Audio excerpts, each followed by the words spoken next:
Well, guys, welcome back to the nest. I hope you're all keeping well. Not long until Halloween. Oh my god, guys.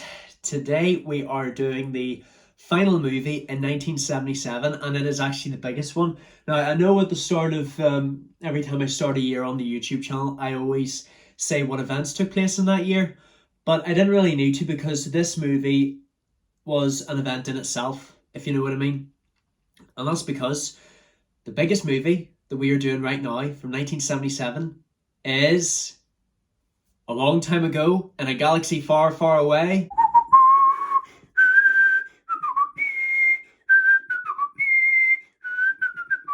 That's correct, we are doing Star Wars.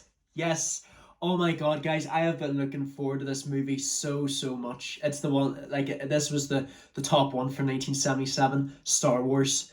So, yeah, it was a movie in itself. It was directed by George Lucas. I don't know if you guys remember, but he was the guy who directed American Graffiti, and he really wanted to do like a science fiction space movie. You know, American Graffiti was a big hit, and I guess he just wanted to do more.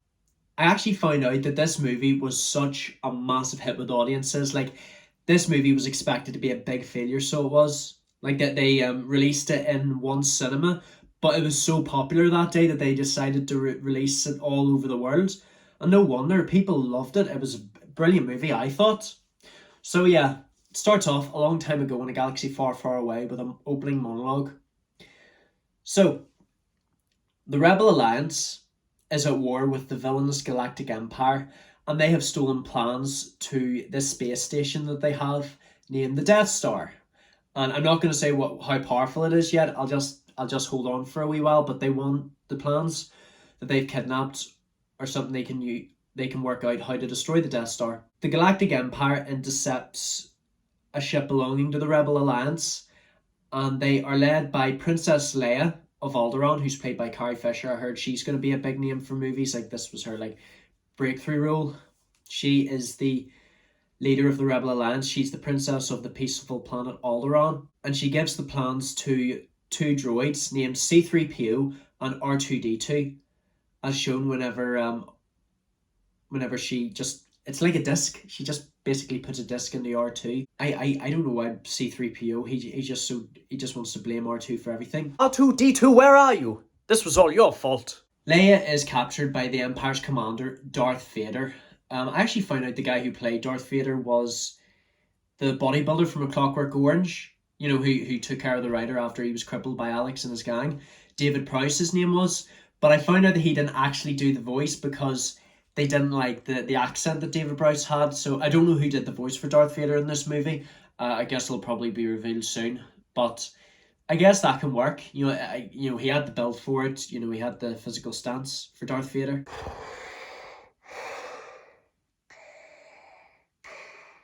He then captures Leia after he finds out that the plans are nowhere to be found. Tear the ship apart until you find those plans.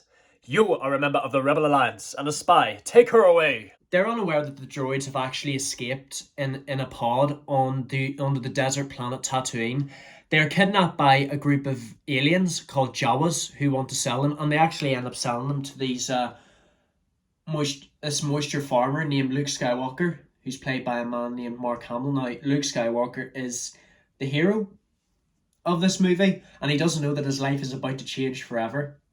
He lives at home with his Uncle Owen and his Aunt Beru. Unfortunately, he doesn't get a break because they want him to do all the chores. You know, all his friends have gone off. I just love that iconic scene whenever he looks into the distance at the three suns and then it goes.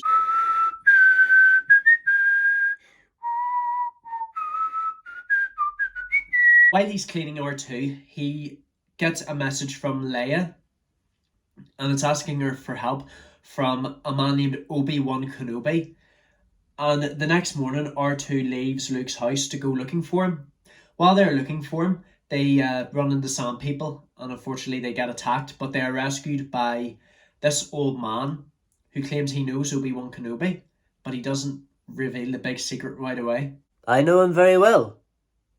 He's me. So this old man who has rescued them is Obi-Wan Kenobi. He's played by Alec Guinness. I don't know if you guys remember Alec Guinness. He was in like Lawrence of Arabia. Yeah, big veteran actor. Obi-Wan takes them up to his house and he reveals how he fought in the Clone Wars. He's all that's left of the Jedi Knights who took care of the Republic before the Empire took hold.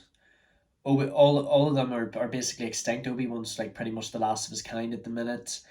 He fought in the Clone Wars and he knew Luke's father. Luke's father was unfortunately killed by Vader, who used to be a pupil of Obi-Wan's before he turned to the dark side of the Force. And he reveals that the Force is actually what gives the Jedi his power. It surrounds us, it binds the galaxy together. After playing the full message where Leia asks Obi-Wan to take the plans to her dad in Alderaan, Obi-Wan decides to go and he actually gives Luke a chance, to learn ways of the Force by joining him. Unfortunately, the Jawas who sold the droids to Luke, the stormtroopers who are killers of the Empire, they have landed on Tatooine and they've tracked the droid's prints towards the Jawas' trailer and they've killed them. However, they learn where they were sold to, and Luke goes back to his home and he finds out that his aunt and uncle have been killed, unfortunately. Realizing there's nothing left for him on Tatooine, he decides to join Obi-Wan and they go towards Mos Eisley Spaceport, where they need to find a ship that can take them up to Alderaan. I also realised that not only can the Force bind everything together, it can also play tricks on the weak-minded. Whenever they enter Mos Eisley Spaceport, they're stopped by a group of stormtroopers who asks for identification, but they immediately let them go because Obi-Wan manages to use a Jedi mind trick and manipulate him. I need to see your identification, sir. You don't need to see his identification. I don't need to see his identification. These are not the droids you're looking for. These aren't the droids we're looking for. God, that could actually be like a get out of jail free card, so it could. They arrive to this bar where they meet up with this smuggler named Han Solo and his Wookiee friend Chewbacca. Now, Han Solo is portrayed by Harrison Ford. If you guys don't remember Harrison Ford, he was actually in American Graffiti for a few scenes as like the road rager. This was actually his breakthrough, and I guess it can get you ready for more of his roles. It also turns out that Han Solo is in massive debt to this gangster, and the only way that they're going to be able to hire him to take them to Alderaan on his ship, the Millennium Falcon. By the way, I love the Millennium Falcon. It's just massive. It's iconic. I'd love to go on a ride on it, but Luke has to sell his racer that he uses to get across because he knows he'll never go back to Tatooine. He manages to raise enough money, but you just find out how much money Han owes this gangster whenever someone comes looking for him. I've been looking forward to this moment for a long time. Yes, I bet you have. He's some shoot on him, so he does. And I absolutely love Chewbacca as well. It also turns out that Wookiees can actually rip your arms right from your sockets, so they can. So yeah, I wouldn't want to mess with them. Before they reach Alderaan, the Empire beats them to it. The Death Star commander and also the main antagonist of the movie, Tarkin. Peter Cushing plays Tarkin. I've never mentioned him before, but I know he was a veteran actor as well. He was in Dracula and everything. But he is the Death Star commander and he interrogates Leia information about where the rebel base is. And even though she lies, they decide to obliterate Alderaan anyway. You're far too trusting. And this is how powerful the Death Star actually is. It can destroy whole planets until there's nothing there. And they manage to reach Alderaan, but they're already too late. And the tractor beam pulls the Falcon into the Death Star, so it does. However, they manage to escape death by killing off a couple stormtroopers and wearing their armor. In order to prepare for an escape, Obi-Wan departs from the group to turn off the tractor beam that pulled them in. The Force will be with you. Always. 3PO-R2 also stay behind, to take care of anything in case they need any doors open. Han and Luke disguise Chewie as a prisoner, and they decide to take him up to the main prisoner bay, where Leia is going to be executed after finding out that she was lying about where the rebel base actually is. Terminate her. Immediately. I was really vouching for Tarkin to die in this movie, because honestly, he's just so vicious and cold-hearted. Even though Leia, told him information about where the base actually is, he just took down Alderaan anyway. I think they just did that to demonstrate what the Death Star is actually capable of doing. And Luke actually manages to break in and set Leia free. I'm Luke Skywalker. I'm here to rescue you. Ben Kenobi, where is he? And I actually realise R2 is very, very useful. I don't know why C-3PO gives him so much abuse. He just blames him for everything and he pushes him around. But I guess I also find out in this movie that they've been through together. They've been through a lot together. However, Vader actually finds out that Obi-Wan has arrived. His former master is here to rescue Leia from execution.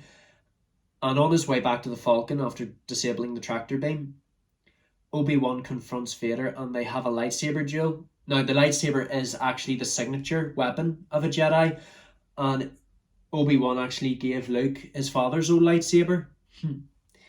Yeah, but I don't know if Luke's really going to learn how to be a Jedi after this happens, so Obi-Wan and Vader confront each other. Your powers are weak, old man. You can't win, Darth. If you strike me down, I shall become more powerful than you can possibly imagine. Unfortunately, Obi-Wan has no choice but to sacrifice himself so the others can escape. No! Yeah, it's just unfortunate. I kind of knew this was coming after Obi-Wan gave his Force will be with you monologue before he turned off the tractor beam. He did try his best, and also it's the same what happened with his uncle and aunt. Luke couldn't have done anything if he had been there. He doesn't know how to fight yet, and the only thing he has for a weapon is a blaster, and he doesn't know the ways of the Force. What they don't realise is the Empire has actually placed a homing beacon onto the Falcon, and they have tracked them down to the hidden base where the Rebel Alliance hides. After opening up the plans, they realise that there is actually a weakness in the Death Star's exhaust port. They can just shoot the torpedoes inside into the exhaust port, and it'll trigger a chain reaction that will blow the Death Star up immediately. Han selfishly decides to leave after collecting the reward for saving Leia. And Luke is just unimpressed. Yeah, I understand he has a lot of debt to pay off for this gangster, but I mean, you saved the princess and all you want is money. He even wanted to take a shine towards Leia. But Luke just shows him how unimpressed he is after he announces that he's leaving. Yeah, take care of yourself, Han. I guess that's what you're best at. Luke and R2 actually joins the rebels in their fight against the Death Star into their starships called X-Wings, I think they're called. So Luke and R2 decide to join them in the X-Wings, and they fly up to the Death Star, and this is a moment where they're about to take down the whole rebel base with the space station. Oh my god, this was so tense. So it was, because I mean, during this battle, this was one of my favorite part of the whole movie, the whole Death Star battle where the rebel shoots down all the Empire's minions, and Vader even gets in on the action, and he realizes how influenced Luke is with the Force and Obi-Wan, if you know what I mean. Because whenever he's flying to take him down, he announces, "The Force is strong with this one. I have you now." Despite suffering from heavy losses and R2 being hit by Vader, Han decides to have a change of heart, and he and Chewie return, and they blow Vader away off course so Luke can take down the Death Star. You're all clear, kid. Let's blow this thing up and go home. Yeah! I was so happy that Han came in. You not just love whenever a hero is in peril and then someone else just swoops in and then helps you out. So this is moments before Tarkin is about to blow up the rebels' base. You may fire when ready. Luke is guided by the spirit of Obi-Wan, and he decides to use the Force to blow up the Death Star. Use the Force, Luke. Let go. And without fail, he just shoots the torpedoes right into the Death Star, and then boom! Tarkin is killed. He's not a problem for us anymore. Gets what he deserves, and the rebel has beat the Empire. And, I just love how everyone celebrates. Han, Leia realizes, Han, I knew there was more to you than money. Unfortunately, R2 is not doing so good. After being hit, he's just unconscious. And luckily, the Alliance offers to repair him. At the ceremony, Luke and Han are given medals by Leia for their bravery. And luckily, R2 is repaired. He's as good as new. He's not as rusty as he was throughout the movie. And I think this is the moment where 3PO actually begins to appreciate him, as his best friend. He's so relieved whenever he comes back. But guys, honestly, I'm sorry I'm so excited during this video, but I love this movie so much because this apparently changed the movie industry. This and Jaws. Oh, I definitely can't wait for all the other ones. Yeah, because I hear there's a big whole saga of this movie. I gotta say, guys, this was the last movie I'm doing before the gaming videos starts. This isn't the last thing I'm doing in 1977. The first gaming video is the last thing I'm doing, and it's actually Star Wars related. I'm not going to tell you what it is yet, but I just need to do a few test runs, and then we're good to go. But thank you so much for watching, you guys. 1977 is such a fun year so far. I just want to see more of Luke, Han, Leia, Chewie, 3PO, and R2. Hopefully Vader, because I know that he wasn't killed after the battle with the Death Star. He was just knocked off course by Han. But I mean, I just want to see more of this. Don't forget to leave a like, comment what you'd like to see next, subscribe, turn on notifications, tell all your friends. I shall see you in the next video. May the Force be with you, and love you all to death.